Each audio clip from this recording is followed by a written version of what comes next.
What's your coolest watch? I'm not sure there's a neat description for cool, but when you see cool, you know it. You feel it.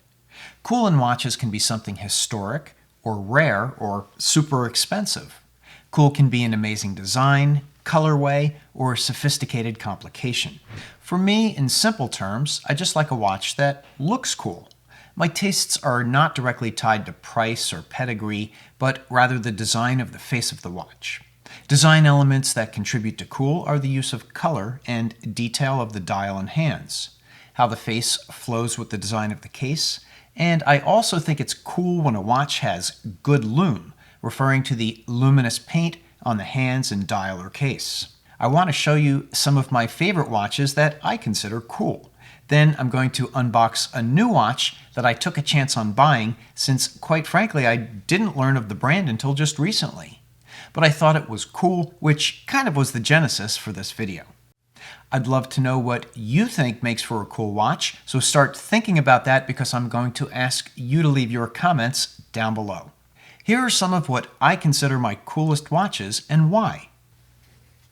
First, I love the look of a classic dive watch. This is a pre-tag Heuer 8440 from 1979. I bought this watch when I was a junior in high school, and back then, cool was the word of the day every day. I loved the larger size, the no-frills, high-contrast markers, and Mercedes-style handset against the flat black dial. Growing up in a time where bars and nightclubs and Spencer's gift shops were bathed in ultraviolet light, I felt pretty cool having a watch with this much lume on the hands and dial. Take a look at that! And back in the day, after a good charge, this lume would glow for hours. Watch number 2 is my 1968 Seamaster 300. Similar to the Heuer, I think this dive aesthetic has remained cool over the years. The aged ivory tinge to the tritium hands and markers still pops against the flat black dial. One of my favorite subtle cool aspects is the font, especially the 6 and the 9, which are the same shape but rotated. The soft curve of each number terminates in a little barb, which if you look real close is also on the foot of the 2 and the number 12. And when it comes to lume, cool. This next watch I just refurbished. It's a Seiko Kinetic from the late 80s or 90s.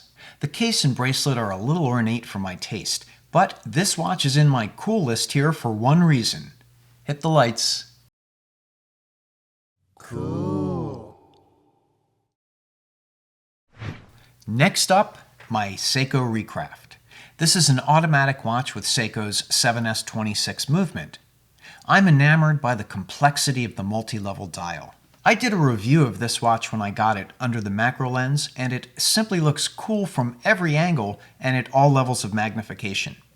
If I had to pick my top cool features, it would definitely be that vivid blue sunray dial with the orange second hand. If you're wondering, no, there's no lume on this watch whatsoever. Cool, yes. Lume, no. Next watch. This is my 1972 Omega Speedmaster Professional Mark II. It's sleek, it's different, and it's super clean after a complete spa treatment and overhaul at the Omega Service Center in Switzerland. After getting it back, the watch is running great and looking, dare I say, cool with its new dial, crystal, and hands. The gray dial is unique, dare I say cool again, and contrasts perfectly with the white and orange hands. What happens under ultraviolet light, you ask? Cool.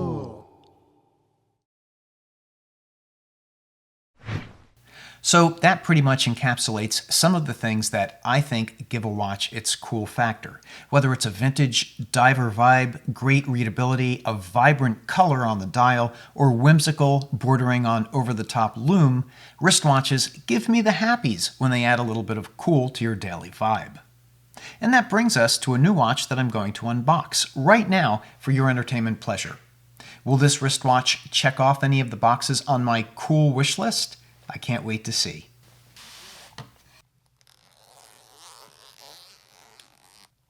This is a Phoibos Voyager GMT. It's an automatic watch in stainless steel, featuring their royal purple sunray dial. The movement is Seiko's aftermarket NH34, which features this extra hand that lets you track a second time zone.